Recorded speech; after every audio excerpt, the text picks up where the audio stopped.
ప్రజల గుండె చప్పుడు, ప్రజల మనసుల ప్రతిరూపం. అన్యాయం ఎక్కడ జరిగినా ప్రశ్నించే ప్రజాస్వరం.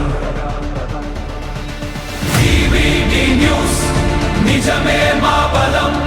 వివిడి న్యూస్, ప్రజలే మా దిశ. నంద్యాల నుంచి ప్రపంచం దాకా ప్రతి వార్త మీ ముందుకే. నిజాల వెలుగు, ప్రజల గొంతుగా. VVD news. నిన్న అనంతపురం జిల్లా కళ్యాణదుర్గం నియోజకవర్గంలోని కుందుర్పిలో కలకలం రేగింది. తల్లికి వందనం పథకం కింద జమైన నగదును డ్రా చేసేందుకు బ్యాంకు సిబ్బంది అనుమతించలేదని ఆరోపిస్తూ నాగేంద్ర, చంద్రకళ దంపతులు కెనరా బ్యాంక్ ఎదుట పెట్రోల్ పోసుకుని ఆత్మహత్యకు యత్నించారు. చంద్రకళ మామ పేరిట క్రాప్ లోన్ పెండింగ్ లో ఉండడంతో నగదు విడుదల చేయలేదని సమాచారం. మనస్తాపానికి గురైన దంపతులను స్థానికులు అడ్డుకుని ప్రమాదం నుంచి కాపాడారు.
చెప్పండి.